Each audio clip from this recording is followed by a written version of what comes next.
It's everyone's friend, it's Tyler. It's everyone's friend, it's Tyler. Hey guys, Tyler here. More recently I found a video clip of Jordan Peterson and Joe Rogan talking about the Bible. And so without further hesitation, let's react to the video. So I just walked through the Museum of the Bible in Washington. That was very cool. It's a very cool museum. So the structure, that's what the Bible Yeah, it's what provides. I figured out. I just figured this out this week. So it was a cool thing to walk through because it's chronological. They have one floor which is the history of the Bible. But it's not exactly that. It's really what it is the history of the book. Now, in many ways, the first book was the Bible. I mean, literally, because at one point there was only one book. Like, as far as our Western culture is concerned, there was one book. And for a while, literally, there was only one book. And that book was the Bible. And then before it was the Bible, it was it was scrolls and it was writings on papyrus. But we were starting to aggregate written text together. And it went through all sorts of technological transformations. And then it became books that everybody could buy, the book everybody could buy. And the first one of those was the Bible. And then it became all sorts of books that everybody could buy. But all those books, in some sense, emerged out of that underlying book. And that book itself, the Bible isn't a book, it's a library. It's a collection of books. Before I respond to the video, I first want to state that I have nothing against Jordan Peterson or Joe Rogan. As a matter of fact, if you guys are curious about my religious beliefs, you can see this video right here. But more or less, when it comes down to the notion about ideas, I truly believe that ideas don't necessarily exist within a vacuum. And so the question then becomes, what exactly do I mean when I say that ideas don't necessarily exist in a vacuum? What I'm trying to say with that statement is that basically, when you make a TV show, when you make a movie, when you write a book, anything that an artist does, at some point that the artist themselves are influenced by other paintings, by other works of art to create that art that we see today. And that includes things in the ancient past as well. And I truly believe that when it comes down to the issue like books like the Bible, for example, that the ideas that we currently see are largely influenced by the other surrounding cultures that allow the anonymous writers for both the Old Testament and the New Testament to write some of the ideas down in pen and paper. Let's take, for example, the movie Jaws. Now, towards the end of the movie, what happens is that the main character is faced with a shark, and so what he has to do towards the end of the movie was that he placed a tank inside of the shark's mouth and basically uses a gun to blow the tank up to explode and kill off the shark. Now, when it comes down to Godzilla Minus One, you see a similar scene where the persons on the ship attempt to blow up Godzilla, but it doesn't necessarily work. Another example is the fact that for the Game of Death, that Bruce Lee is shown in a yellow outfit.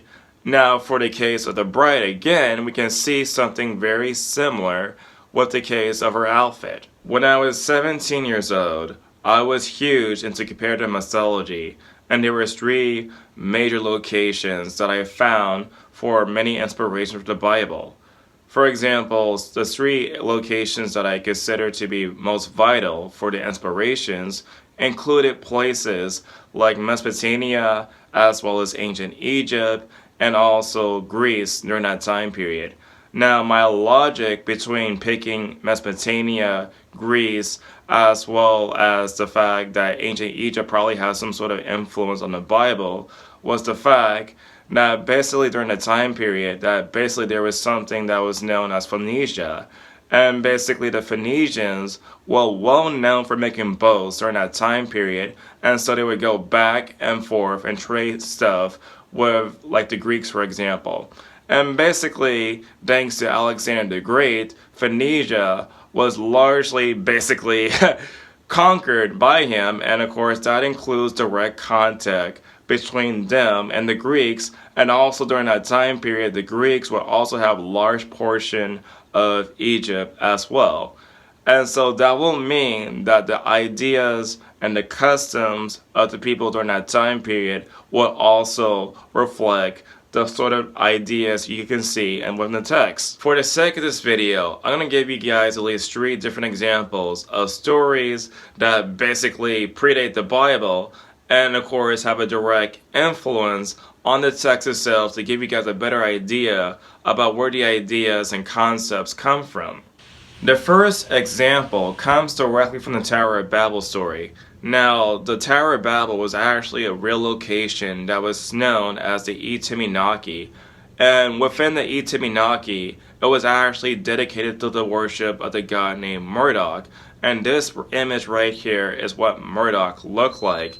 Now, the appearance of Marduk for the case of Mesopotamian religion actually took place in something that was known as the Enuma Elish. And the Enuma Elish basically took place well before the book of Genesis was actually written down. And here's an example of Marduk within the story of the Enuma Elish. Ba'el proceeded and set out on his way. He set his face toward the raging Tiamat. In his lips he held a spell. He grasped a plant to counter poison in his hand. Thereupon they milled around him. The gods milled around him. The gods, his fathers, milled around him. The gods milled around him. Ba'el drew near, surveying the maw of Tiamat. He observed the tricks of Chingu, her spouse. As he looked, he lost his nerve. His determination went, and he faltered. His divine aides who were marching at his side saw the warrior, the foremost, and their vision became dim. Tiamat cast her spell without turning her neck. In her lips she held untruth and lies. In there they have assembled by you. Ba'el lifted up the storm flood, his great weapon, and with these words threw it at the raging Tiamat. Why are you aggressive and arrogant and strive to provoke battle? The younger generation have shouted, outraging their elders, but you, their mother, hold pity in contempt. Chingu you have named to be your spouse, and you have improperly appointed him to the rank of Anuship. Against Anshar, king of the gods, you have stirred up trouble, and against the gods, my fathers, your trouble is established. Deploy your troops, gird on your weapons, you and I will take our stand and do battle. When Tiamat heard this, she went insane and lost her reason. Tiamat cried aloud and fiercely. All her lower members trembled beneath her. She was reciting an incantation, kept reciting her spell, while the battle gods were sharpening their weapons of war.